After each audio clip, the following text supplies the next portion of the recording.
order. For anyone who is listening, I will be taking public comment closer to 7 p.m. along with board member updates and the town administrator's report. This evening, the first thing on our agenda is a discussion of the grievance regarding the police chief decision to eliminate the special officer position within the Stow Police Department. Welcome to Mr. Bosworth and Mr. Thureen. We have received your grievance as the select board and all of the information you supplied. We also have the denial that the town administrator issued for the prior step of the grievance. And just so people know, once a personal grievance is filed, it goes to, not personal, it goes to the town administrator, and then if the grievees decide to appeal the grievance, it then has to come to the select board, and the select board is the final say on the grievance. So I will open the floor up to you gentlemen to provide us any additional information that you would like us to know. The floor is yours. Okay, thank you. I just want to thank the board and the town administrator for taking the time to meet with us. I'm just going to introduce myself briefly because I don't know, the board's changed since I retired. Bill Bosworth, I've been a full-time member of the Stow Police Department from 1984 to 2019. The last 8 years, I served as chief of police. Since 2019, I've been a part-time special police officer. I served that position without any complaints or incidents and have tried to help out as needed and when requested. I know most of you, but my name is Darren Thrain. I retired in May of 2023 as lieutenant at the Stow Police Department after 31 years. At the time of my retirement, I was appointed as special police officer by Chief Solis and have been acting that position ever since. The same as William said, I have served in that position without any complaints from the town, from contractors, from former co-workers in that entire time as well. Okay. How up to speed are you? How much of this do you want us to regurgitate, or are you fairly up to speed on? I guess I would ask the board. I'm fairly up to speed on all of it, but does the board want them to reiterate any points, anything? We just don't want to take up too much of your time. No, We I realize that appreciate- you have a full I agenda. appreciate that, yeah. I think a little reiteration. Just a little, sure, yep, just, Quick notes. Because we Reader's Digest? didn't want to repeat everything that Sure. I sent you a week ago. no, understand it, but I give us the cliff notes as downtime. So the chief summoned us by email to meet with them in January at the police station with the police lieutenant. We met them there. The chief said he was doing away with the special police officer position due to budgetary reasons. Darren and I voiced our displeasure and disagreement with that. A rough estimate of what it costs for both of us combined to do our mandatory training is about $2,500 or about 5 overtime shifts. At the end of the meeting, we asked the chief to please reconsider. He said he'd think about it and get back in touch with us. Approximately a week or so later, we got an email from the chief with 2 conditions. We would be allowed to stay on with 2 conditions. We could stay Well, on choose as a one or the special other. police officer. So he was doing away with the special police officer position. July 1st would be transitioned into traffic constable or traffic control. It's basically a civilian position, which would be just for the town of Stowe only. Wouldn't be allowed to work in surrounding communities. It would be an unarmed position, an unarmed like civilian traffic position. We asked the chief to reconsider. About a week or 10 days later, we received an email from him with 2 options for us to stay on as a special police officer. Or 2 options. One was to go into traffic control, traffic constable. The second option, we could stay as a special police officer with stipulations and conditions of work. We had to work a certain amount of shifts police shifts During a certain 3-month period. during a period of time. No other retiree has ever been given this condition of employment to work details. Mostly the entire time, we just were asking to be treated as all the other retired officers before us. And no other strictly part-time special police officer has ever been issued these stipulations of work conditions. I personally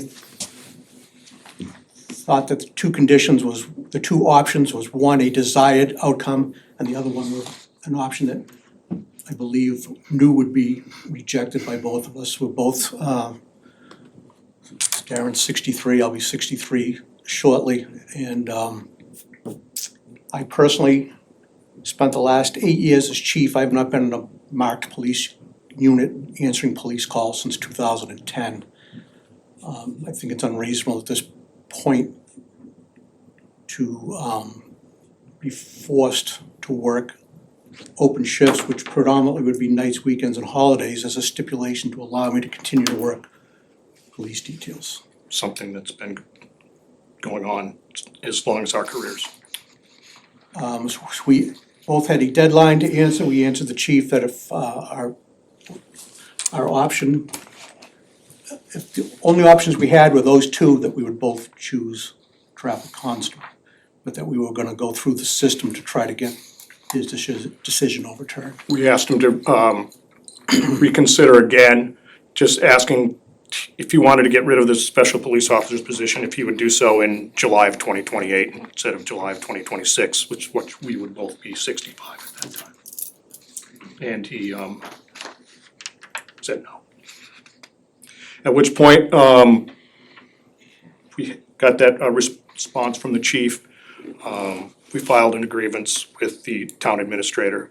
The town administrator heard our grievance. We made many of the same points that you see in the paperwork in front of you. At the end of that grievance meeting, she declined that grievance, and then we have appealed it to the select board. Okay. Thank you. Thank you. Thank you. Does anyone have any questions? Yep. Not being very savvy on how policies and everything go, I'm a little confused because I noticed that the old policy that was in effect when you two retired stayed, and anybody that retired till after July 1st, 2012 was fell under this policy. The new policy doesn't specify who it affects and what effective date it has. Are you asking me? Yeah. Are you talking about a general order? Is that what that was that you're referring to? Is that a general order? That says retirees will be appointed? Special officer program, I have to look at it, I don't know what you're looking at. Is it the 4.18? 4.18. It doesn't have an effective date, and nor does it stipulate in there, like the old policy did, if there's a retirement date or a specific date after which people. So the new policy went into effect 4.18, maybe a year ago. Okay, the copy we have doesn't show that, but it did go into effect after these two gentlemen retired, is that correct? If it's, it would be the new policy, yes. Again, not familiar with the legalities or everything. These two gentlemen who served the town very well retired under the old policy. Anybody who is currently serving as a police officer in the Stow Police Department, I know if they don't agree with this new retirement policy, they have the opportunity to leave Stowe and go to another town whose policies they might appreciate better. But these two gentlemen don't have that option. So it just seems to me like it's, Well, once the new policy came into play, all the old policy is null and void. however, shouldn't the new policy, like the old policy, stipulate that this is in effect for anyone who retires after July 1st, 2026? That is not a decision that we put forward. That would be my one argument. I don't know when we approved this policy, but I'm sorry, I missed this discrepancy between the new and the old policy, but it seems like this could be backdated to anybody that retired after July 2nd, 2012, this policy. I don't know what you're looking at. Because there was a general order that was put out in 2012, I believe, by, I think it was General Order 13-02, I believe. They have a copy of that, because that was in my. That's in Yes. that's in the packet. Is that what that It's is? a Stowe I think Police he's referring Department to- policy 13-02. I think he's referring to 4.18, the accreditation policy on special police 13 officers. To answer your question on 1302, so general order is only carried over by the new chief upon them selecting those general orders. That was not selected by me to continue. And so when I became chief, all those general orders. So he has So then, the flexibility to not do that in his position as the chief. so 4.18 was put in place since then to dictate. So at the things for time- officers. So retired officers are not guaranteed a position. Right. And I understand that, but at the time they retired, what policy was in effect for For retired each of officers? them, they were different. Because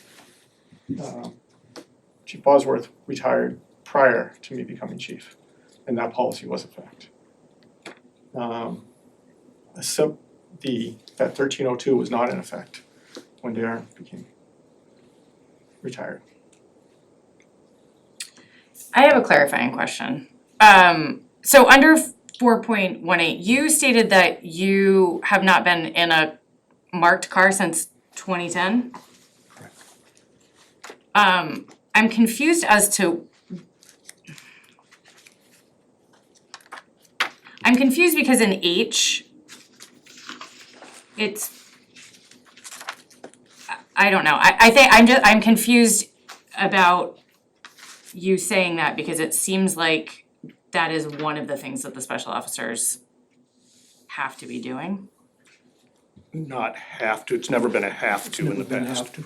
So, very few, in our career time, very few special police officers, once they've been, actually work police cruiser shifts. I guess, so in C, it says special officers have all the same police powers as regular full-time officers while they are on duty pursuant to Mass General Law, Chapter 41, Section 98. Why wouldn't you be doing that? I was the police chief Then- from 11 to 19. I understand And then I that, retired. Right. And it was a special police officer, part-time position, okay. basically details, police details only. But my question is, isn't it also you had other responsibilities as a special police officer? Correct, it was not just detail work, We had opportunities. Would be detail work, but election. it was not an expectation, it was just an opportunity There to you do go. it? There you go, it was not an expectation. Okay. That's a good way to word it. It was not an expectation. Okay, And if I could just comment on this 4.18, the Stowe Police Policy. The last time we were assigned that for review and acknowledgement was July 18th of 2025. And it clearly states this position of special police officer is a non-union at-will position at the discretion of the police chief, which we're both very well aware of. It states that officers must maintain yearly training and qualifications, which we've done, and that we cannot work beyond the age of 65. It states the chief can terminate a special police officer for any reason he deems, as long as it's not in conflict with any anti-discrimination laws or established public policy. In my opinion, established public policy is every full-time Stowe police officer that retired was allowed to work till 65. Every special police officer has been allowed to work till 65, if they so desired. We are the only two that are not being given that same option. so, All we're looking for in this grievance, and the reason we did this grievance, the second step is it's the only available tool to us as a non-union at-will employee. All we're looking for is to stay on for 22 more months, as is, and transition into traffic control at 65. That's what everyone else has been allowed to do. I personally see, as an employee here over 40 years, what is the benefit of removing us with 22 months to go? What's the end game? What's the win? so the chief stated that the reason that he is eliminating this position and he's choosing to eliminate this position is budgetary. Correct, correct? correct, that's what he Correct. stated to us. So, as the chief, he is fully capable, and I would argue that we put that in his power as the chief to be able to make that policy decision, right? Yeah, It's in his purview. Right. I feel like we would, and this is where I would like the board to start having a discussion. I feel like we would be doing a disservice to the chief if we overturn this decision. It is, we hired him to be able to make these decisions. Madam Chair, Yes, point of sir. order. Before we go into discussion. Yes. Would we not also like to have any comments from the town administrator? Yes, right, And- thank you, point of order taken. as well as the chief. one thing that I would like to add too, when we do work details, the town puts a 10% fee onto that. That 10% that we generate over the course of a year more than makes up for the amount of money that it costs to train us. And if this was strictly budgetary, within 2 weeks, we were offered to work more as a special officer if we agreed to work police shifts that no one else has had to do. So if it was strictly budgetary, which again is about 5 shifts a year for the full-time officers, not each, total, it's $2,500. As Darren said, our 10% administrative fee on our details more than covered that training. And within 10 to 14 days, we were offered to stay on as a special and work more than we've been working since we retired. So I find it very hard to believe that this is budgetary. Okay. Town administrator, do you have anything to say? I'm gonna go to them in a minute. Well, I mean, I said most of my response in my denial letter. I don't feel that there was any policy violation. And actually, if you look at the old 1302 policy, it states that the special police officer shall be appointed subject to removal by the police chief or the town of Stowe at any time within 14 days of written notice. So, as they noted, they are they're at-will employees. We're not eliminating positions. We've offered them to stay on as traffic constables. We're eliminating the special police officer. While I value their experience and the work they've done for the town, I just don't see the value that the town gets from someone staying on in this role that's not filling in when we have actual vacancies and shifts.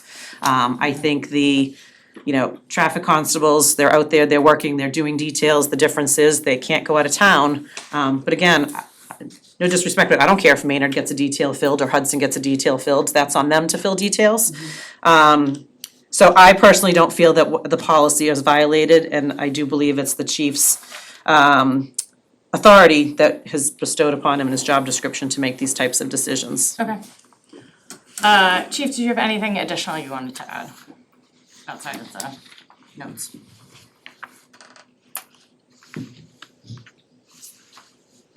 I would just say on the administrative fees that have been brought in, one has brought in less than $465 since 2024. And then another officer has brought in less than $1,000 in revenue since 2024. And the out of town revenue that they were brought in was less than $400, so, or $500. So in total, they brought in $1,500 administrative revenue. But the department's paid out about $4,300 in training expenses. Okay. Mr. Chol, do you have anything you'd like to say?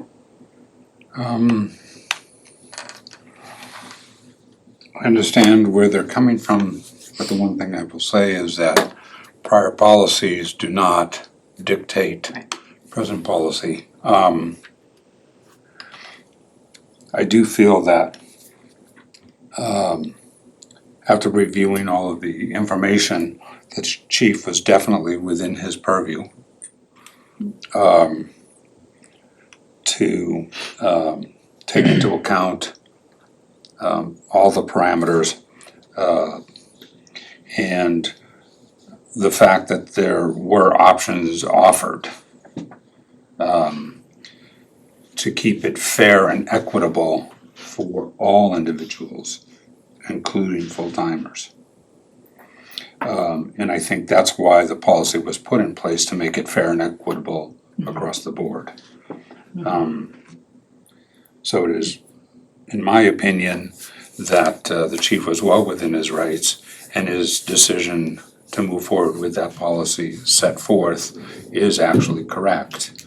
And I do also agree with the opinion from our town administrator and reviewing the findings that were presently submitted. One other point I just wanted to make is if you don't follow a policy that's been set forth presently for the individuals, it can cause an actual morale issue within a department. And I certainly would not want to see that take place at all. So I'm of the opinion to follow what the chief and the town administrator have put forth. Okay. Mr. Peterson. Nothing off of, in addition to what's already been stated. Okay. Yeah. Hector, do you have any questions or anything? Yeah, I would say obviously both policies, and the old one and the new one, do give the chief purview to hire and fire at will. I disagree with this decision because the two gentlemen are only 22 months away, and I think they deserve to have that opportunity, but it is perfectly within the chief's purview to make that decision, even if I don't agree with it. Okay. Does anyone have anything else? No, all right. Then- May I just Yes. give you your options? Yes. So I gave you all a piece of paper, so here's what I would say your three options are this evening. If you're not ready to make a decision, you could add this to the March 24th meeting. That would be 10 business days when you would have to render a decision. So if you need time to review or think about it, you could sort of punt the decision to that meeting. You could move forward with denying the grievance, or you could move forward with sustaining the grievance. Those are your three options ahead of you for your discussion. Okay. I'm ready to make that Okay, decision. you can make a motion.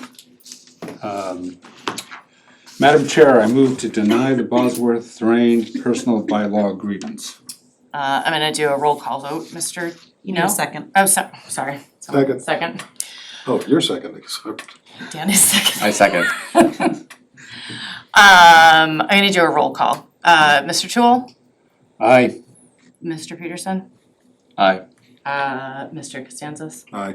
and the chair votes aye. So that is a unanimous denial of the grievance. Thank you for going through the process. I know that it's just the process of getting here, and we appreciate. No problem. You coming and You're doing just that. asking to be treated fairly like all those in front of us. Okay.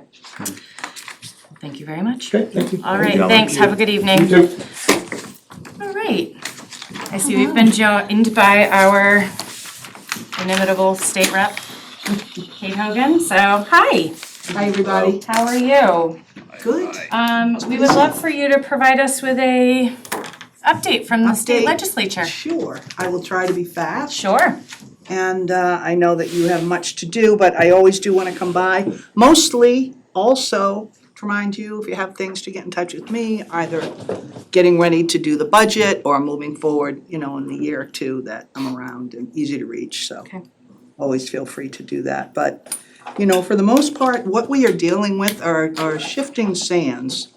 And that is the long and short of it. Okay. We have a budget that the governor has proposed. It's filed at about 62, so let's say 62.8, 63 billion. And that represents a 3.8 increase over last year. The spending outpaces the 2.9 projected tax revenue growth and 2.7 inflation rate. And we know how much fun the inflation rate has been, and now going by gas stations, we now know that there's also going to be issues in that area too. President Trump and congressional Republicans have made cuts expected to slice about 3.7 billion away from Massachusetts between fiscal years 25 and 28, and those will have to be absorbed by the state. And we will see where we are when we get there. Much of it will not take place in 25 or 26. We're really gonna start to see it in 27 and 28. The key challenges right now are the president is increasingly hostile towards Democratic states, so we're hoping that we stay out of his line of vision, uncertain economic outlook, and then the rising rate of spending. Healthcare costs are expected to be the state's biggest fiscal management challenge, and I'm sure on the municipal level, it's no different. There will be no new taxes. The budget does not propose any, nor can I see anyone stepping forward with that kind of idea this year. Education has about more than 10 billion in local aid. And you've seen the cherry sheets, but anybody that has any questions, I can take them back and study and get you information that you need. The budget does fully fund the sixth and final year of the Student Opportunity Act and includes 200 million for universal free school meals. Over 22 billion for mass health, an increase of about 2 billion from the 25 budget. However, the budget will eliminate state support for weight loss drugs and cap adult dental benefits. So there's been some fussing around the edges, one might say, with the healthcare, but it's going to be expensive, it's going to increase, and everybody's going to be impacted by it. There have been some affordability initiatives. Fully fund sixth and final, as I said, an additional 150 more million to reimburse school districts for a significant share of transportation costs across the key programs that often people refer to, including regional, and that, of course, for this district, and transportation for homeless out of school district as well. We passed an energy bill. Like most energy bills, it's not going to save you anything next month on your. So I think that the speaker was very to the bone honest about that. It's difficult to do that, but we did and will have from the Healy administration direct bill reductions, about 25% in electricity, 10% in gas for February and March of 26, and 180 million relief effort covered by existing state funding sources. Of course, that doesn't really affect us here, much of it, so. And, there's some really good stuff in it. We do cut mass save, but that was sort of an argument that we need to look and see what's going on with mass save. If we can cut $1 billion and still have a robust program, I think we're okay for the year to do that, and it helped us in the short run for sure. And then we're streamlining solar permitting, repealing 82 law requiring voters to approve new nuclear projects, so we can look at more advanced small nuclear and fusion technology, which is really exciting. We can talk about it someday over coffee. Consumer protections and predatory marketing practices. It eliminates automatic renewals, allows municipalities to ban these suppliers entirely. Net metering raises municipal net metering rates. So in general, there's a bit here, a bit there. There's some policy, and that was sort of what was done. It's been sent over to the Senate. We'll see what they do with it, and it will be interesting to see what comes of it.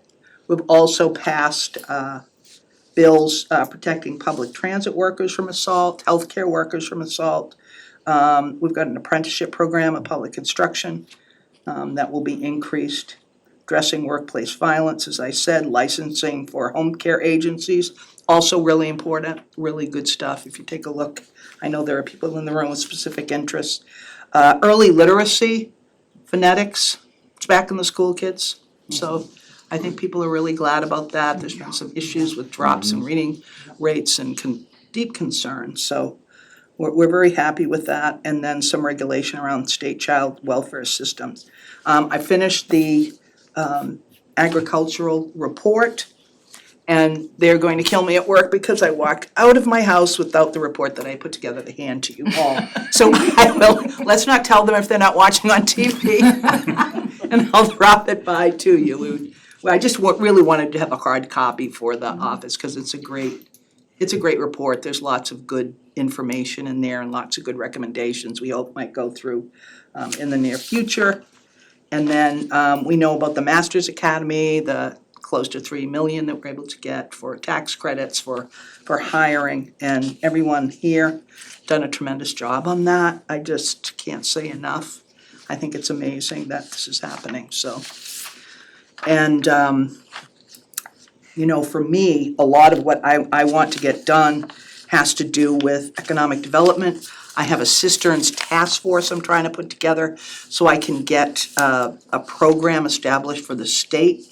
I know that we have our own program for fire safety. We're replacing anywhere from 10 to 13 cisterns around town for fire suppression, that we're able to get to it easy, that they're refilled, and we're trying to look at that around the state as a program and as a grant program. So I will continue to try to use our town as an example and continue to get earmarks for being able to dig and to place the cisterns, but hopefully I'll have a task force where we can look at it on a bigger scale. And PFAS will be important.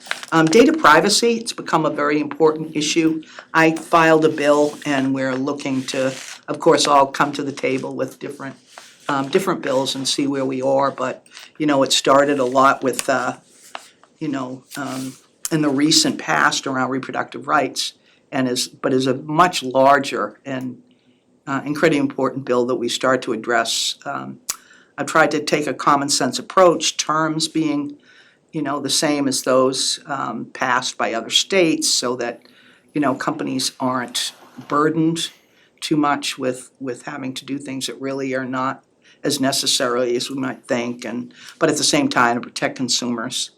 And PFAS bill, I'm working on that, trying to see where we are with that, and if we can get that passed, and some of the information and recommendations from the ag report that I hope might get passed in this session. So we're also going to have an immigration bill that we have yet to see a final version. There were some proffered.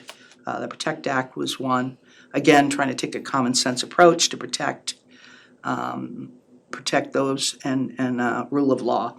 So with that, I'm interested to hear if any of you have any questions or any concerns or need information from me.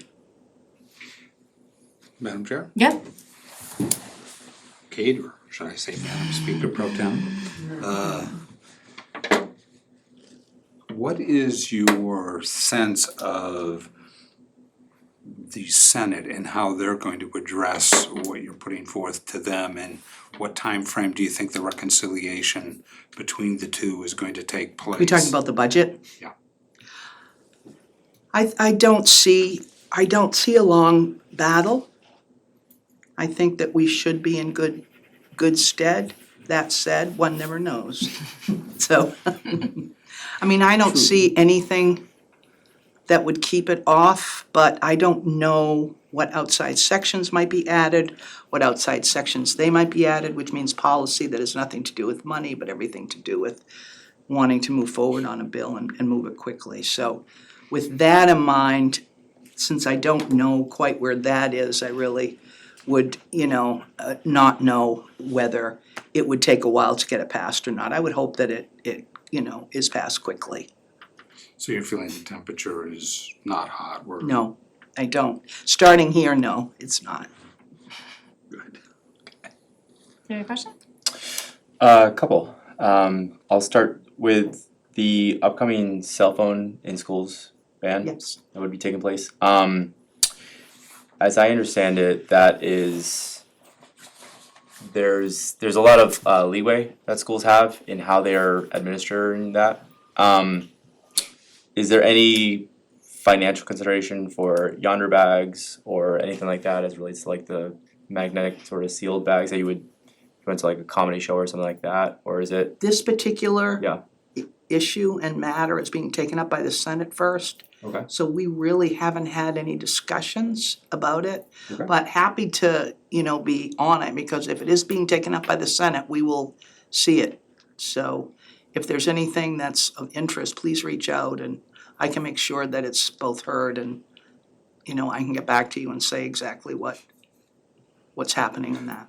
Yeah, I guess my main concern is with different districts handling it differently, some may choose to have an enforcement mechanism that has potential loopholes amongst the students. If there isn't like a more robust sort of protection of the phone during the school day, something like a yonder bag as an example, that kind of thing. Mm-hmm. And so I would not want to see like a patchwork of different levels of enforcement. That's a concern of mine, Okay, if that makes sense. it does. Okay. It does. You said you had several? Oh, back. Understanding that there in the Big Beautiful Bill, there was prevention of states regulating AI for the next 10 years. Is there any ongoing legal pushback to that?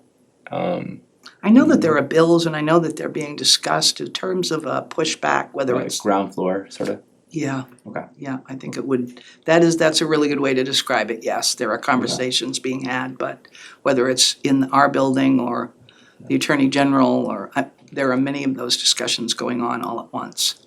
And then, thank you. And then lastly, the ongoing, so the referendum last year over the audit and the ongoing sort of legal dispute with that.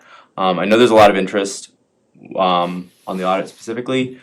Is the debate just around the parameters of it? Or, I mean, I know it might be different from different legislators, one to the other, but is it just the parameters of it? Like What are just the, I'm of sorry, the audit? Or is it just like the? like how does the legislature feel?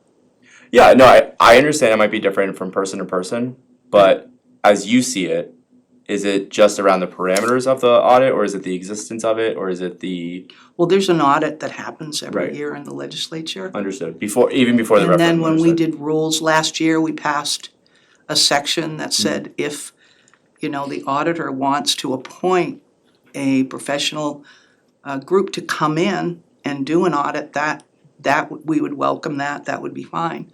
What is concerning, aside from constitutional issues of separations of power, is the fact that it becomes political and not professional.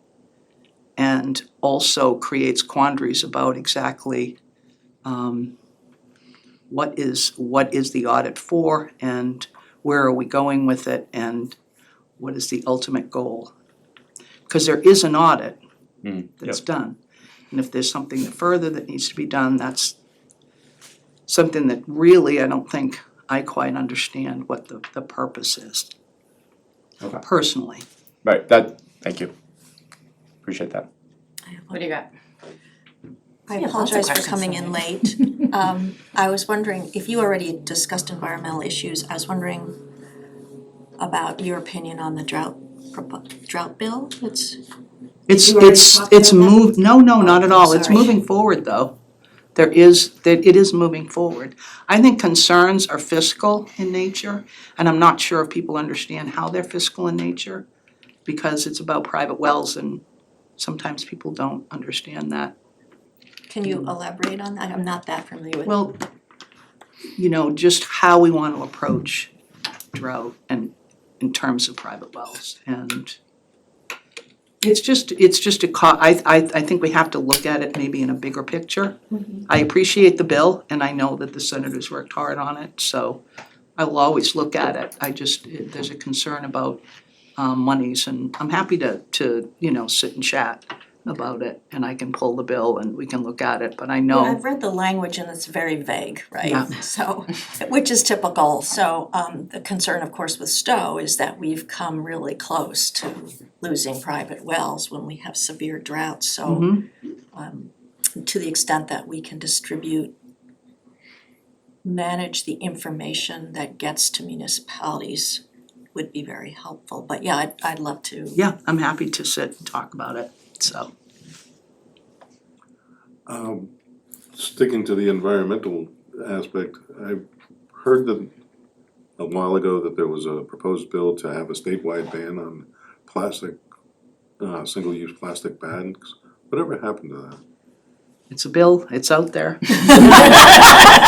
There are 5,000 of them. And, you know, I've seen it move further ahead some years than others. And I haven't heard anything this year, but it is an interesting year. I mean, it seems like we're both trying to deal with things that we think are important to keep moving forward, and then having things land in our lap that we need to address and that become really important really quickly. And so something like the plastic bag might not be as important in the energy bill because what we're talking about was affordability. And so there wasn't a lot of there actually weren't that many amendments. And certainly none that were passed to add to that particular bill. So it's there, and I'm sure that, you know, at some point it will you know, move forward, and I don't think that, I still think that it's alive, is what I'm saying. It's out there. And I also had another question, if I may. Are you interested in it? I mean, are you? Oh, definitely, yes. Okay. But you mentioned something, and I didn't quite catch it, with all the stuff that's going on in DC and the retribution towards democratic states and everything. How has any of that affected the state's budget? I mean, right now, we're only dealing with like the big beautiful bill and those particular kinds. I think that, you know, it's something that we're just aware of moving forward because we've seen it happen in other states. So right now, nothing specific Correct. is, okay. But shifting sands, I mean, the economy, Yeah, we're just right. not sure what's happening. You know, is it solid? Are we solid right now? Are things going to shift very quickly? And how do we respond, and are we ready for it? So, as I said, it's a year that's very focused in its own way while being not anything that you might expect it to be. If that makes sense. You had one more? Yeah, a couple, Okay, actually. great. The environmental bill, we're a green leadership community and have been designated as such, and we were entitled to grant money for design and then implementation. Is that money still going to be available? Does that need to be put on hold? Is it there in the environmental bill itself, or where's that at this point? I don't know, I can find out though. So just to clarify, it's the climate leader program. Oh, So we okay. were designated a climate leader. Yeah, I don't think that anything has happened to it, so No, I don't therefore I think so. think it's there and Yeah, I just can didn't do what know it in needs to the do. budgetary No, environments. that has not been cut, those things have not been cut back. Okay. Those and kinds of programs, those kind of grant programs, none of the grant programs were really touched, so. That's great to hear, that's good news, for a change, especially from the federal nonsense going on. And the other question I did have was, as you know, I am very interested in PFAS and the movement on that.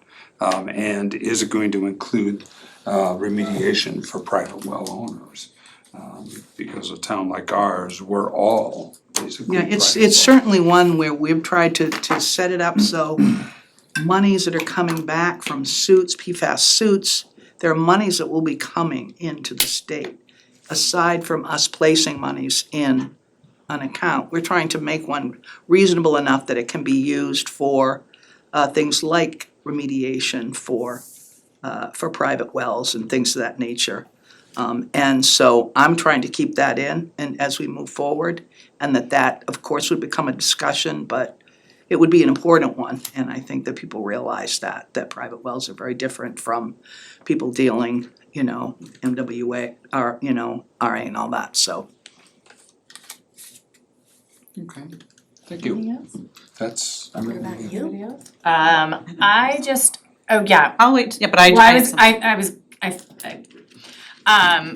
As you know, Denise is in the process of compiling the budget and we'll be doing all of our things. Next week, we're going to be getting kind of our state of the town and town meeting will be coming up. At 10,000 feet, is there anything that that you can see that we should be preparing for that we're not preparing for? No, because it would be healthcare, and then again, Okay. healthcare, so. Okay.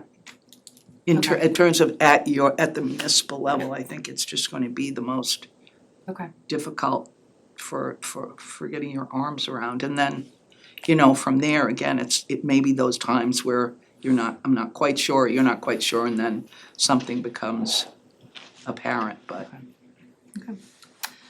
Denise?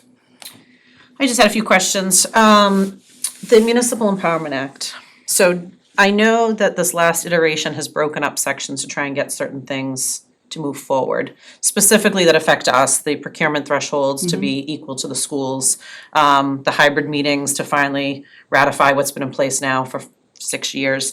Are they still going through committee? Where is the Municipal Empowerment Act or sort of these It's still in separate? committee and it's deciding how it would come out, Okay. so. Do you expect that there will be a vote this session on some of those items? Oh, I think there could be, I Okay. do. I think that some of the issues that came out that we tried to do workarounds during COVID, I think some of the bills or some aspects of bills were reluctant, because if we start putting it into statute, then some towns are not gonna like it, or some cities are not gonna like it. It seems to work okay now where it's sitting there and nothing is permanent.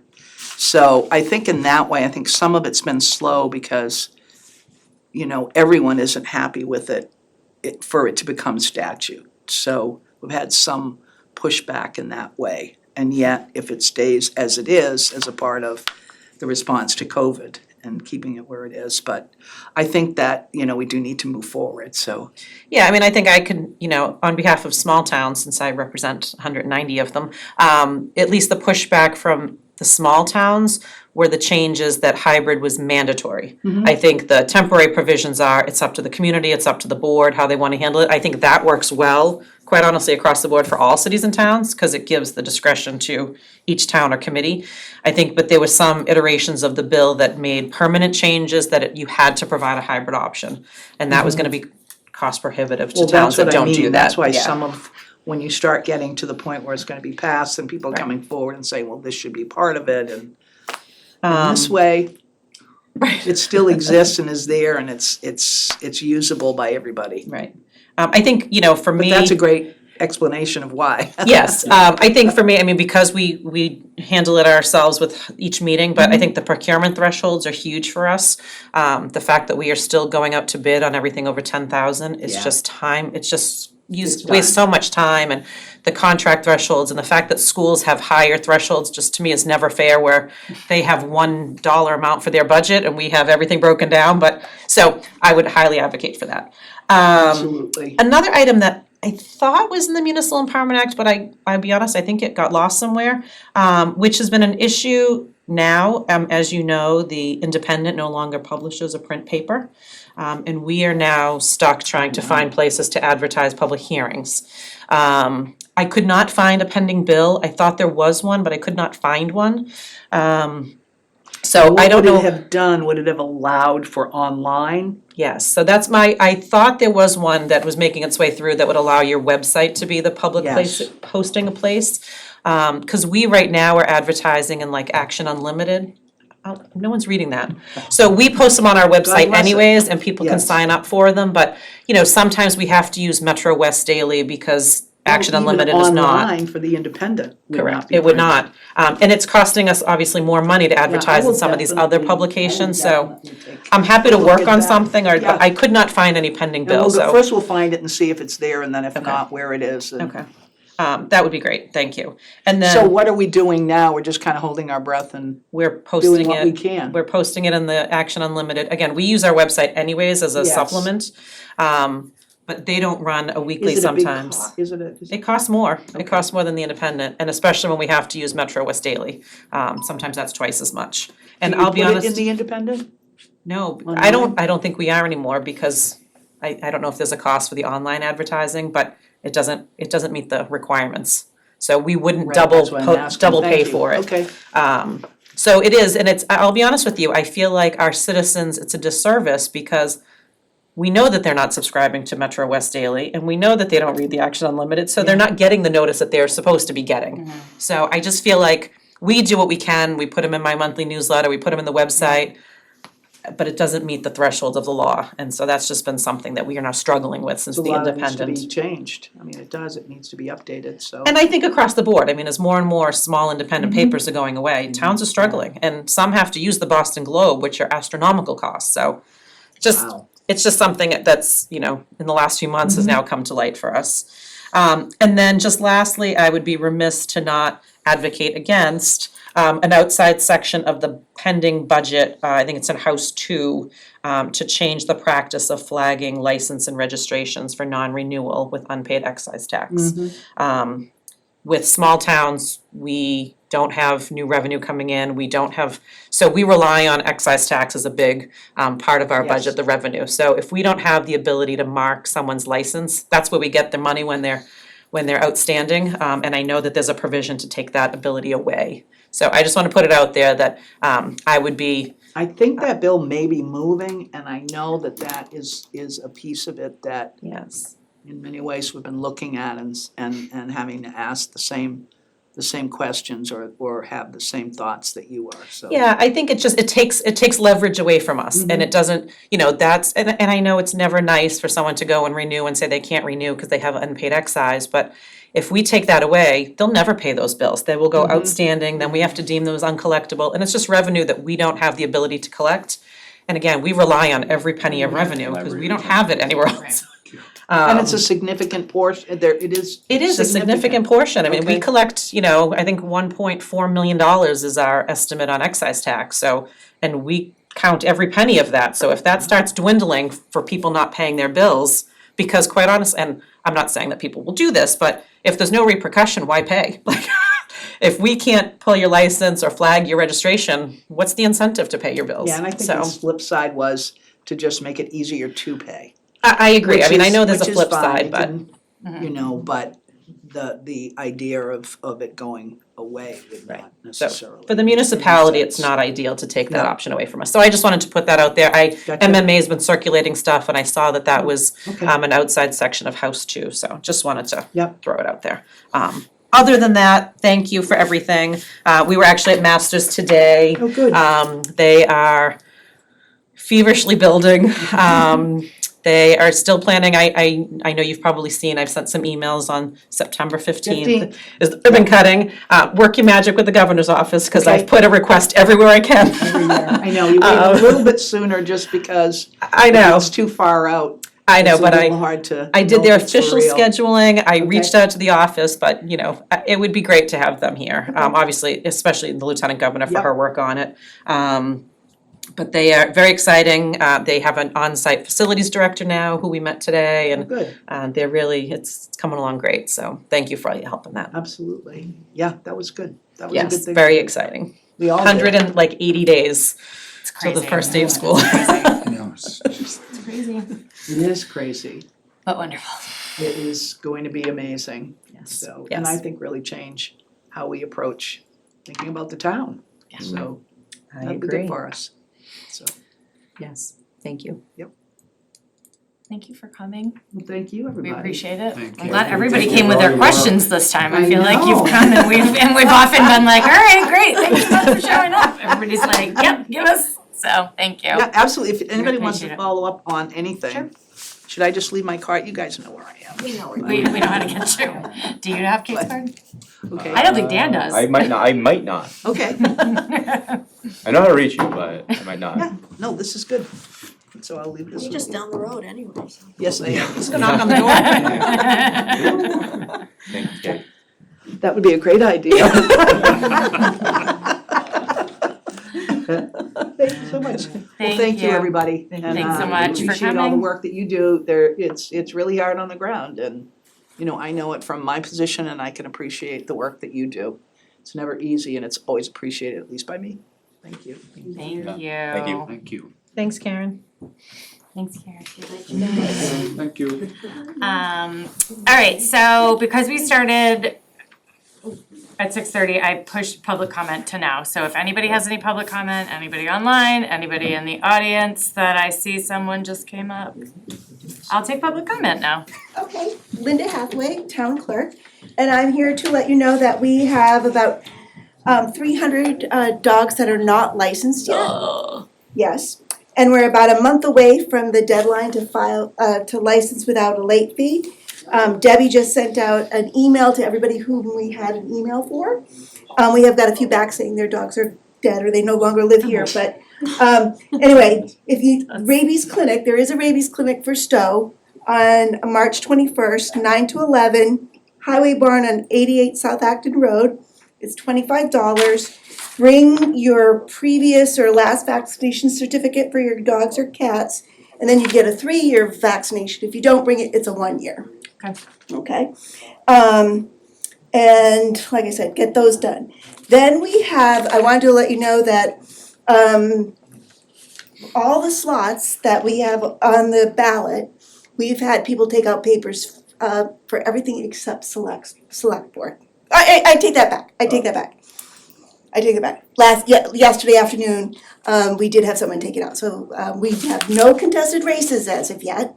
So Right, so someone Well, did that's take boring. one out? yes, for select board, yes, Andrew Rovin, Kathy Safara for Board of Health, Maureen Crawford for Housing Authority, Aisha, and Megan Forbes from Library Trustees, Planning Board, Nancy Arsenault, School Committee, Scott Powell and Sean Doherty.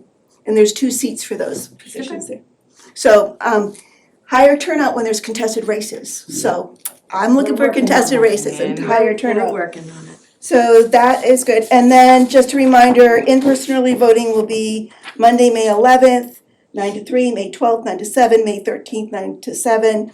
We have absentee ballot applications and vote by mail applications online. So if anybody wants to do that, please get them in. Check our website. We'll keep updating information for that. But that's all that I have to report for now. Great. Yes. Will there be the not issuing of like paper ballots, but the would you like to request a paper ballot for, and you can check like You have primary, to, general. so those are postcards are sent out by the Secretary of State for state elections. Got it. Local elections, you have to go online and you have to do it yourself. Find the paperwork, go online and do it, but you have to initiate it, the voter has to initiate it. The secretary will be sending out those cards in July for the fall primary. In Got it. presidential years, in 2024, Yep. they'll go out in probably January because we have a March primary. And then that will collect everything for the entire year. That's probably what I'm recalling. Yeah, because I was okay. Thank you. Any other questions? Love elections. Thank you, Linda. Yes, sure. Thanks, Linda. 2 minutes. Anybody have any updates, board member updates? No. No? Yes. I on Saturday went to go meet with, speak, and shadow and ride along Chief Police. It was really informative. I came with some questions, some curiosities and concerns, and it was just a really fruitful conversation. I appreciate the time. Probably spent at least a couple hours, so yeah, it was great. Capital planning. Yes. We have gone through all the departments, capital planning, and Denise was there for most of them, except when she was down in sunny Florida. And are now ruminating over the information and will be meeting again in the very near future. Decision has not been made yet as to whether a yea or nay will be put into the warrant. For capital. Whether or not you're gonna vote, Whether ahead of time. approval or dis- Okay. yeah. The vote may take place at a time, but traditionally it's not been put in, but, considering, you're considering putting it in. I see, that makes, well, it would make sense if you could do it ahead of time. There is a SMOT meeting tomorrow night, I am unable to attend, which is fine, but I do need to say that we will need to discuss at some point someone taking over that position on SMOT. It is, you'll all need to figure it out, but, I asked, it needs to be somebody from the select board or designated by the select board, so.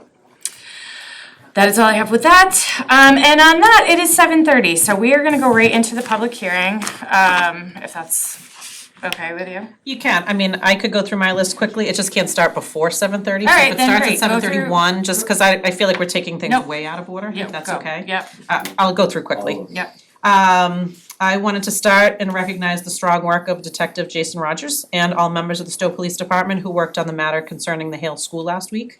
It was great there, everything was sort of resolved in the same day, and I think everyone seemed rest assured by the results of that investigation, so just wanted to thank the members of the department for that. I wanna offer my continued appreciation to for the DPW for their work with the blizzard a few weeks ago and all their work with snow removal this year. Fingers crossed, it is now behind us. We are approximately $300,000 in deficit in our snow and ice account, and it is still adding up. So we don't have some of the invoices from the last storm. So hopefully in the next week or two, we'll get the final invoices for material and the contractors and figure out where we actually stand, and hopefully we will not have any more costs. Given that Is that $300 in addition to okay. Yes, so that's just our deficit.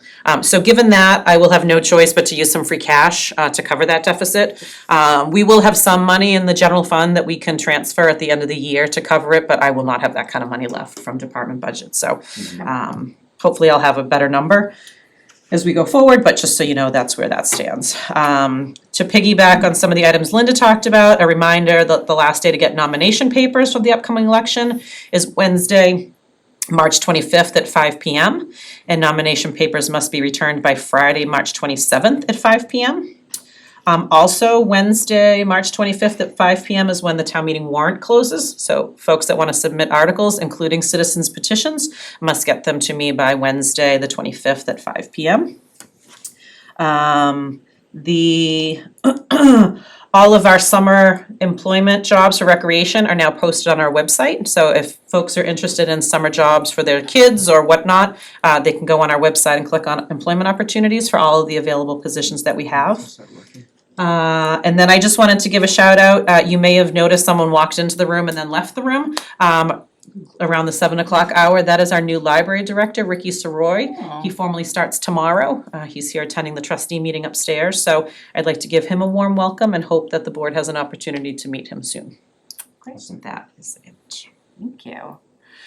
All right, we're going to open the, Can I just ask before you open, Dave, who is here for, is it Whitney who I'm allowing access? Online. Okay, just wanted to make sure I had the right name, thank you. Sorry, Megan. no, you're fine. All right, so I'm going to open the public hearing by reading the public hearing notice. Notice is hereby given under Chapter 138 of the General Laws that Stowe Food and Beverage LLC, DBA Stowe Acres Country Club, 58 Randall Road, Stowe, has applied for a transfer of liquor license to Stowe Acres Equities LLC, manager David Carlson, 403 Acton Road, Chelmsford, Massachusetts, 01824.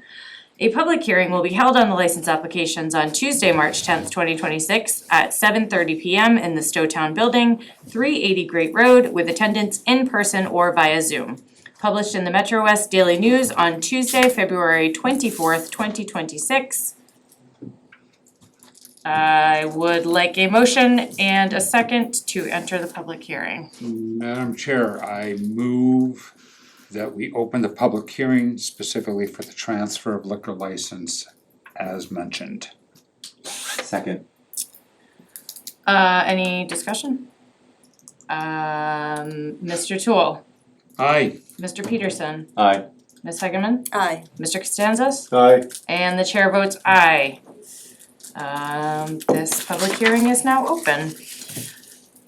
Hello. How are you? I'm assuming you are here for the public hearing. But also hi. But also For what hi. it's worth, I don't know Yes. if I have to say anything, but I'm the manager at Stowe Acres, and I have been on the liquor license for the last 11 years. Okay, Under previous ownership, okay. so we're under new ownership now and hope to stay on the liquor license going forward. Great. Are you David? Yes. Were you involved with the naming of the Stowe with an E? So it's not just me. No, I was not. Oh, it is everybody. We are here to talk to everybody. So sorry. Okay, great. So, who wants to talk first? Tell me what's happening. Yes. I'll go ahead. Great. My name is Whitney Gillings. I work at Bluebonnet Consulting. We were hired by the licensee to help them prepare this application and then shepherd it through the application process. This is a fairly routine sale of the property, and as part of that sale, the new owner is transferring the liquor license into their name so that they can handle the alcohol operations. So, very standard process here. David is gonna be our manager of record. He's very familiar with the property and alcohol sales and the operations.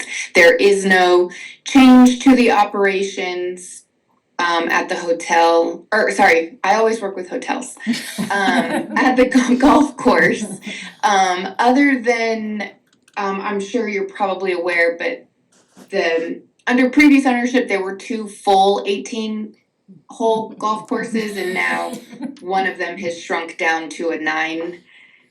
The north course is now a 9 course, so there's some changes going on there, but kind of not related to this, just it does change the footprint of the license from what I think was previously licensed, but our intention is to license, all of the clubhouse building and the surrounding area, as well as all of the south golf course and the portion of the north golf course that is retained under lease with, I think it's with the town there. Alrighty. How's everything looking Everything's from our good. standpoint? Yep, no Great, concerns. no concerns? So the current license spells out the different rooms of the clubhouse, and then mentions sort of the patio and the function room, but then says, the entire grounds of the north and south course. So if the footprint changes, it doesn't change our license. Okay. Because it just says the entire grounds that they own, so. And that is they are covered on their property, like the whole Correct, property. the entire course. It is not just the clubhouse, it is not just, okay, just Correct, wanna they are make covered sure. on the entire property, Fantastic. all the grounds, all the courses, inside and out. We have signage before you cross the street, Yep, but that's the only part that would be a problem, is crossing the road. that's perfect. Yeah. So I have a question on the form. There's one, on the application for a transfer of license, there's a box, 6A, interest in an alcoholic beverage license. And it asks, it asks if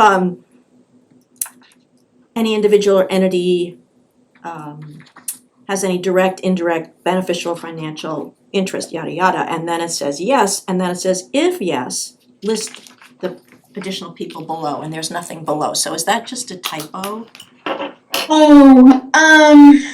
No, that is, it is yes, well, it's not officially yes, but, this same, ownership group is applying for, they've actually acquired 2 other golf courses in Massachusetts, and we are in the process of transferring those licenses.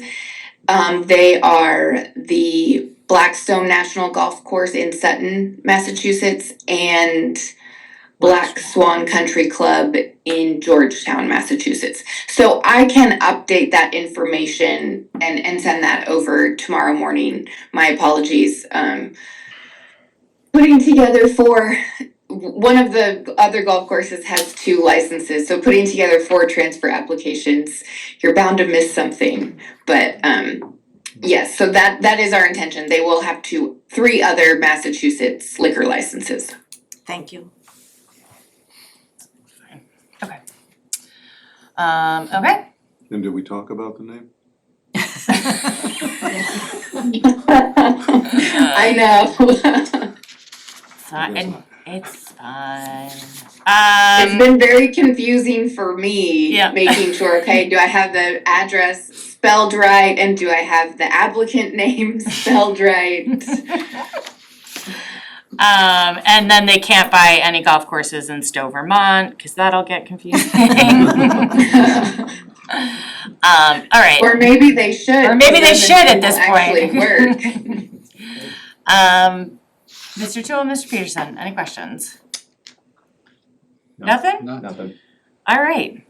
If I don't have anything else, then I'm going to move, or Madam Chair. I would love to have you make a I motion. move that the public hearing for the transfer of a Well, liquor I'm sorry. license. Sorry. You have to ask the public, it's a public hearing. Oh, sorry.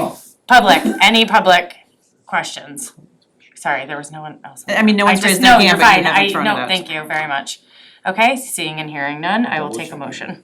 Madam Chair, I move that the public hearing for the transfer of a liquor license from Stowe Food and Beverage LLC, DBA Stowe Acres Country Club, 58 Randall Road, Stowe, to Stowe Acres Equities LLC, David Carlson, manager, be closed. Second. Any further discussion? Seeing and hearing none, all those in favor, Mr. Toole? Aye. Mr. Peterson? Aye. Ms. Hegeman? Aye. Mr. Costanzas? Aye. And the chair votes aye. Okay, it is closed. I will take another motion then. Madam Chair, I move to approve the transfer of the Section 12 on-premises all alcohol liquor license held by Stowe Food and Beverage LLC, 58 Randall Road, Stowe, to Stowe Acres Equities LLC, David Carlson, manager, as described in the application received February 2nd, 2026, and subject to final approval by the Massachusetts Alcoholic Beverages Control Commission. Second. No, there's a, and further. And further, I move to sign the licensing authority certification for submission to the Massachusetts Alcoholics Beverages Control Commission. Second. Just, yes? I have a recommendation on the motion Yeah. that it include pending the additional information on the application form, question 6A. Okay, That's fair.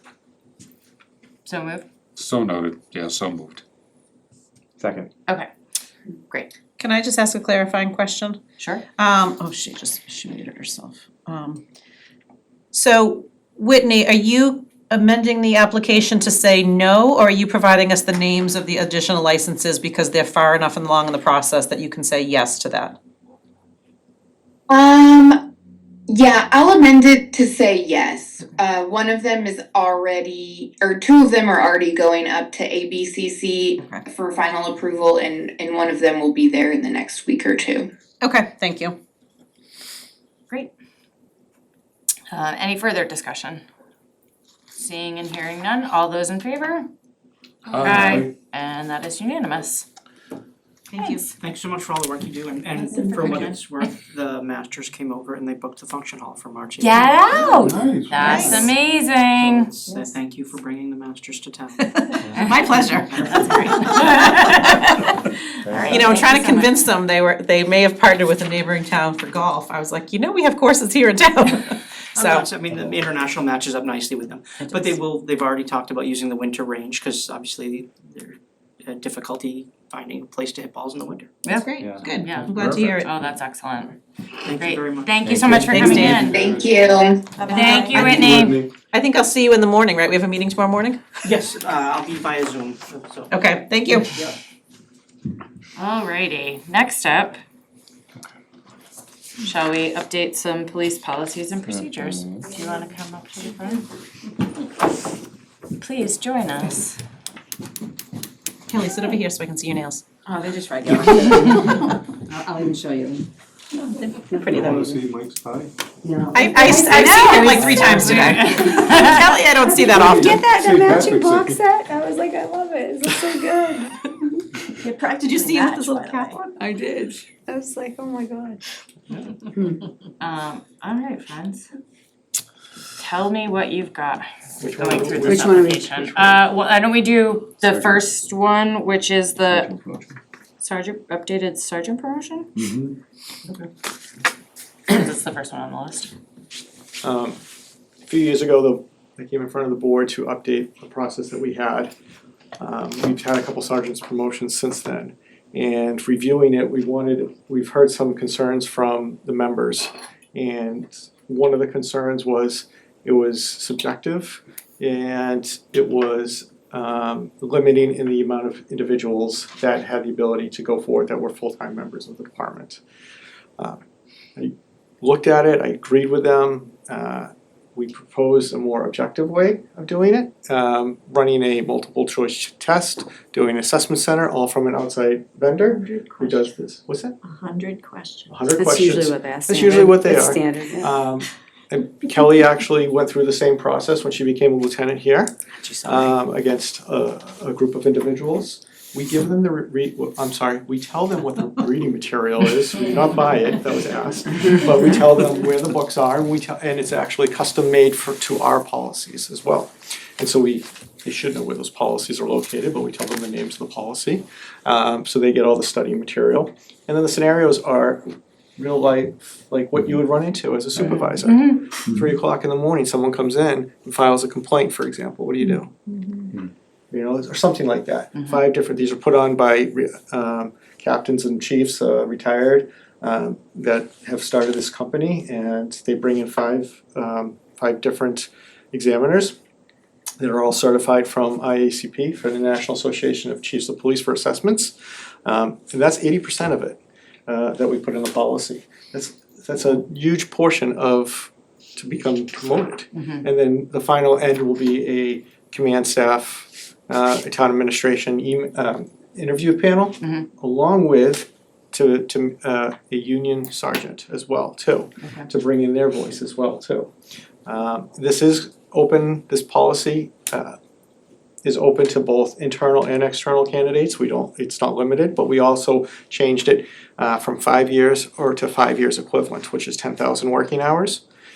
You could have a part-time officer that has been a part-time officer for 20 years, who's now working for us and has well over 10,000 hours of work experience. But because they don't have that 5-year full-time, they're excluded. And so we wanted to include more individuals. So this policy takes the 5 eligible, the 5 officers that are not of rank yet within our department, 6, and allows 5 of them to go for the promotion, where the old policy only 3 would be able to go for it. The last person only has a year on, so that's all it's been a good year, but it's just not enough. And we've worked with the union, we've incorporated different things that they've liked, that they wanted to see. One of the things of concern was the scoring, and if the interview panel would see that scoring beforehand, because it could be still skewed. And so we're gonna make it a blind interview. So the individuals that pass, because you have to hit certain check marks, but those that pass, we won't know what their score is. And then at the end, it'll just be the scores. And then based on the scores, top score will get the position. If there's a tie, it's senior person within our department, so if an outsider and inside person's tie, it's that senior person inside our department gets that benefit of being with our department. And we're also gonna establish a list, because obviously this costs money to do, but we're gonna establish a list for 2 years, and if you get an 80 or above, then we'll have a list to go to bring forward, so we don't have to go through this process again. And just say, okay, 2 years, a year and a half from now, if we have an opening, as a sergeant, you're next, and then approach that individual. So again, you saw a lot of the cross out, a lot of the, we got rid of, a lot of concern was, well, if I work for the town of Stowe and I use a lot of sick time, but that person applied and we don't know what they use for time. Now it's gonna be used against me. We took that out, we took everything out, so it's purely based on their knowledge, their skills, and then our interview. So it's gonna be on them to bring their best game forward. That's great, Great. that's great. Any questions or? I thought, well done, the review, good job. I'm gonna take credit on that one. That one was me. That was him. That one was me. The next one is me. The next one's That's her. all gonna I'm say. next one. The next one's her. That one lot I'm of gonna take writing. credit on. We were involved, just wanna say, for the record. All right, policy number 2. Or not 2, 1.30. Yep, the domestic violence Yes, policy. please. So, in 2017, the state of Massachusetts established, the best practices and guidelines for response to domestic violence. They finally have updated them because there has been a significant change, as well as the laws themselves have changed. Obtaining a restraining order for specific criteria, they've added new law. So they want to update that. What also it takes into consideration is your dispatchers. There's a huge section on how dispatchers are gonna take calls and what are the best practices. So for law enforcement, that is like the Bible for domestic violence. We are obligated to follow that because under the law, we can't be held under an arrest or liable if we operate by the best practices. So we adopted that into policy because it is known we want our officers to make sure that they are doing that in particular to lessen the liability and so we wanted to make sure that that was something that we were following. I was saying to the chief earlier, I appreciate that you left the crossouts in so that we could see them here. Because I think especially with this policy, it's really interesting to see how these policies have adapted over time and have changed and how it's really kind of it was interesting to me to read through and see how policing has obviously changed in this kind of a situation. And so I appreciated being able to see that. One of the big changes is coercive control. Right. And Yeah. we really, so now we can really look at it may not be physical, but just the control of somebody gives us the authority to really help other people. Right. Yeah, I thought that was long time coming. Right, and they also took under the revenge photo, Yeah. so that was Revenge huge. Right. Thing because we could never charge, it was always, and stalking is very hard to charge. So that was a huge win in the domestic violence category, so. Well, and even the fact that the strangulation one was so, and having sat through the Gabby Petito thing and understanding that strangulation is like one of the first. It's like ways. strangulation is, I always say, it's like the bad, like Right. as soon as I hear strangulation, that's like lethality is at the highest, Yep, so. absolutely. So I appreciated that it kind of was expanded in that area as well. Anybody have any questions? I thought the intimidation aspect of it, with the clarifications and the expansion of that also, I really believe that's gonna help. And everything you saw in the policy, because the policy is only good as we train on it. This is actually, everything in there is part of our in-service class this year. So those guidelines that the lieutenant was talking about that we incorporated are actually, all the officers are taking those classes right now. So it's not gonna be just lost, it's part of their required training this year. I also, as a parent, but I very much appreciated the lines in there about the training of the officers about how to deal with the children in those situations. Because I think there was stuff in the other one as well, but I really do feel like just spelling that out and really focusing on the children in that situation was great too, so. Thank you for all. Thank you, Yes, that's a thank you. lot, and Really. Well, both of them, Yes. both policies. No, I get it. That one was hard, that was harder, I'm gonna say that one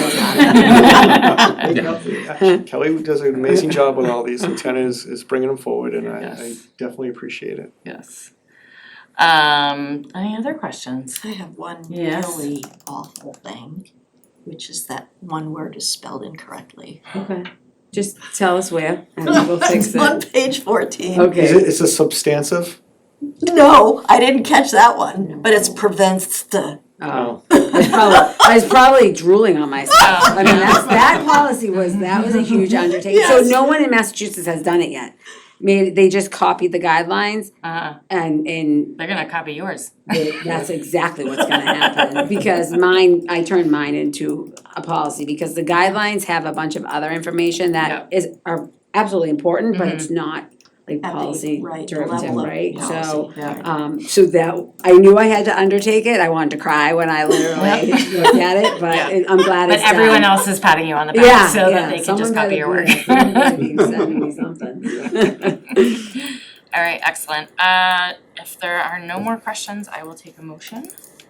Madam Chair, I move to approve the updates to Police Policy 4.34, Sergeant Promotion, and Policy 1.30, Domestic Violence Response as provided by the Police Chief.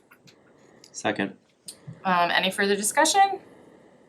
Seeing and hearing none, all those in favor? Aye. And that is unanimous, thank Thank you you, again. guys. Please stay in your seat. Just so you know, the goal is to start the process for April 1st for the sergeants. Oh, So, great, great. that's amazing. Yeah, well, we were waiting for this and then. That's we're gonna get awesome. things going. Well, and a reserve fund transfer to get the money from FinCom. Yes. We need that too. Fair. All right, next up, we have the ratification of your contract. Does anyone have any questions? Madam Town Administrator, did you have anything you wanted to say? Kellie does a great job and we're glad to be extending her contract for 3 more years. We met, we negotiated, and the contract before you is what we have agreed to, and so, yeah, it's great. We're very excited to keep her on board. Would you like to say anything? No, I like working here, I'm glad that I'm glad that I've extended, the contract. The first 3 years, get my feet wet changing all those policies and stuff was a huge undertaking, so. And you I'm glad- wanted to stay. I'm glad, I decided to say this is true, and so, I enjoy it here, I enjoy the town, so I'm happy to remain here. Delightful. Well, we're very lucky to have you. I agree, I totally agree. All right, any questions about the contract? Or do you just want a motion? So I just wanna clarify, Alright. Kelly, so we made one grammatical change, just so you know. It's the section we took out, it said like discipline, dismissal, and non-reappointment. We took out non-reappointment and it just had a comma, so there's now an ampersand in there. So just so you know, I made one minor change. Thank you. Hector caught it. So I made one minor change. Ow, Grammar police. holy moly. All right, It just shows you guys read these things, which is yes, which is great, right? Madam Chair, I wholeheartedly move to ratify the employment contract for our stellar police lieutenant Kellie Barhight for July 1st, 2026 through June 30th, 2029, and authorize the town administrator to sign on the town's behalf. Second. Any further discussion?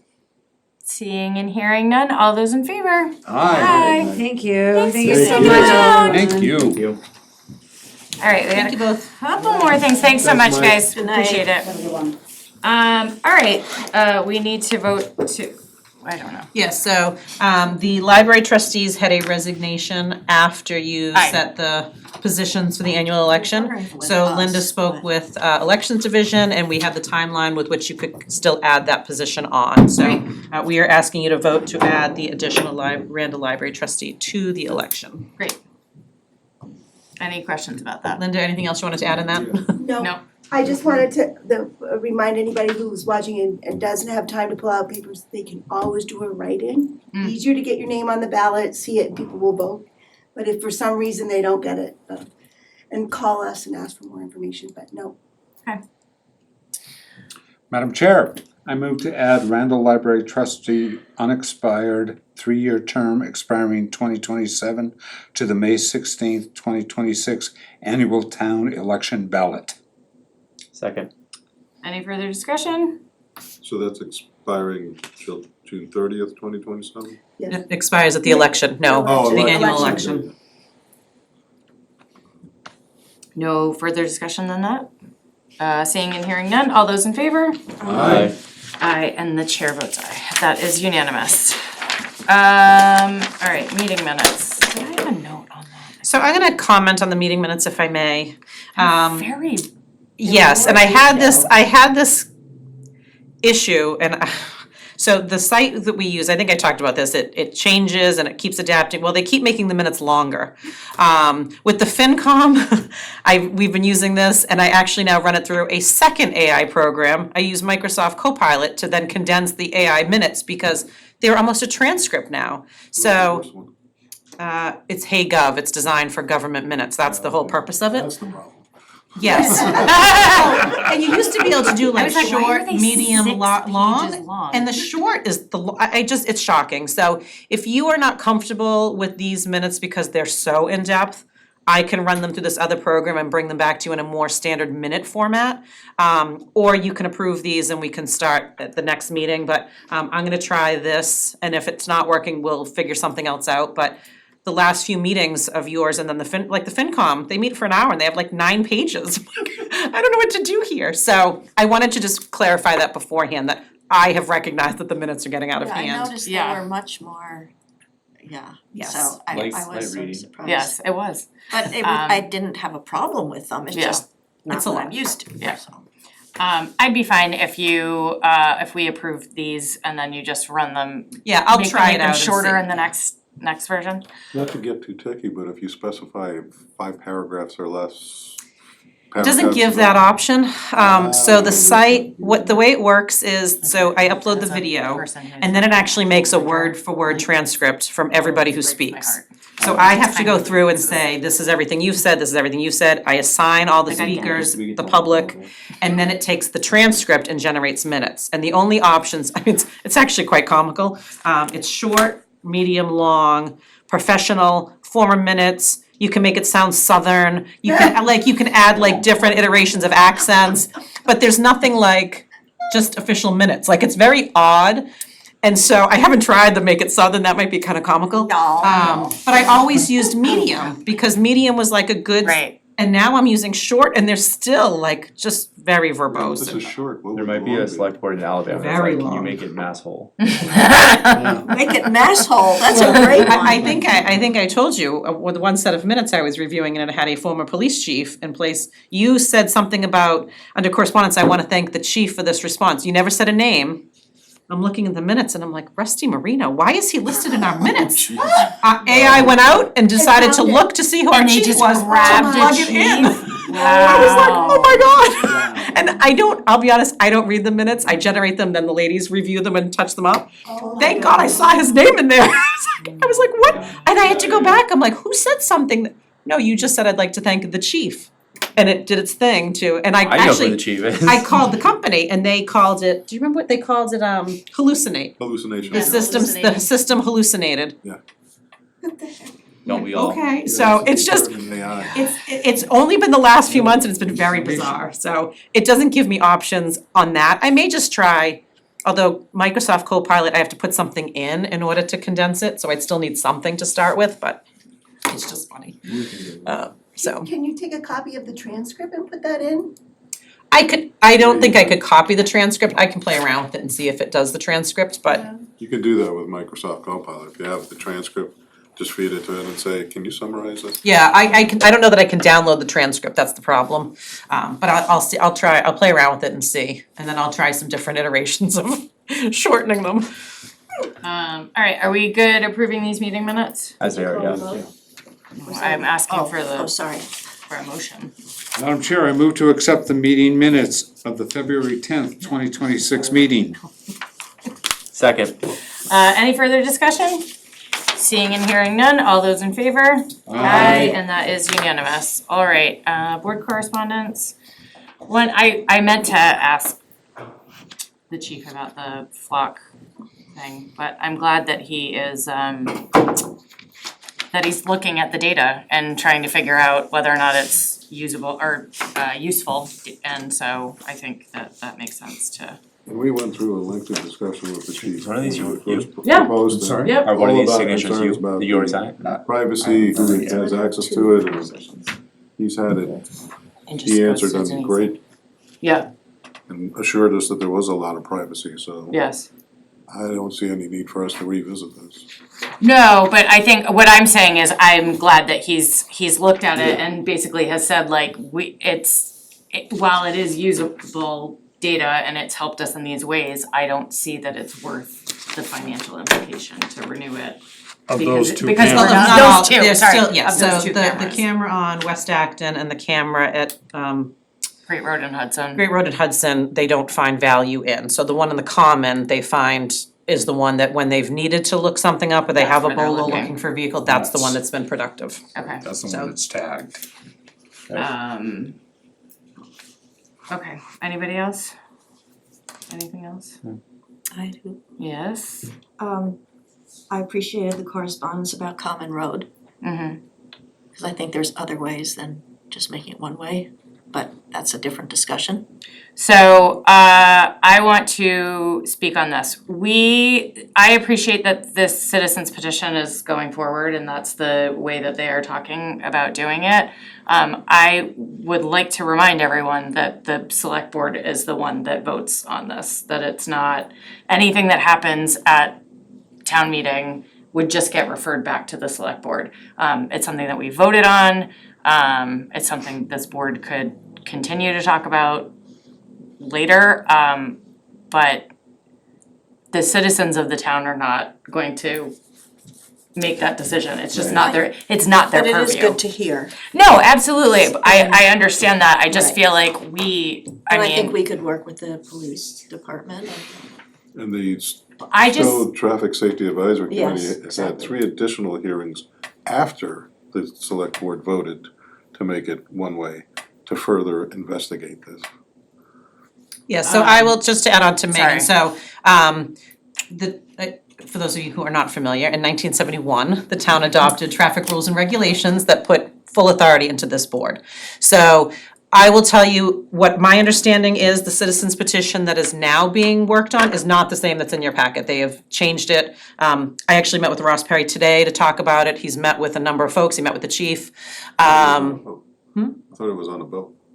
Not yet, Saturday, he's leaving Saturday. And so I don't know what the final iteration was because the way it stood in this, it would be a non-binding, town meeting has no authority.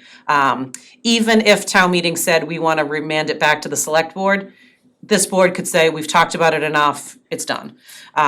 So if town meeting votes on something, it's just then for reconsideration, if the board even wants to consider it again. So we'll see, the moderator is aware of, we actually have about, I think, 5 citizens petitions that we hear are circulating for town meeting. None of them have been actually submitted, so there'll be a bunch of different topics possibly. I refer them all to the moderator, he looks at them, decides what's in scope, and then we usually loop in town council just to make sure. So town council confirmed that you all have that authority, town meeting cannot overrule your decision making, which I've relayed to the both Susan and Ross Perry. So I don't know what will come forward, if something comes forward.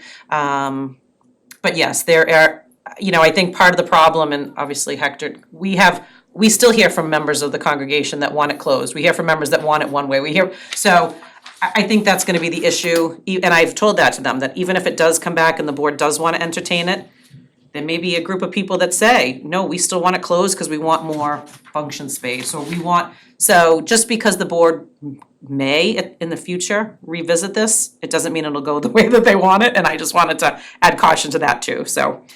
We'll see, again, nothing has been formally submitted, I don't know if it will, I know that they're still doing some legwork on their end, so. all right, anybody else with anything else in correspondence? Seeing and hearing none, I'll take a final vote, or final motion. Madam Chair, I move for adjournment. Second. Any further discussion? Seeing and hearing none, all those in favor, aye. Aye. And that is unanimous, thank you for this meeting. All right. And I will not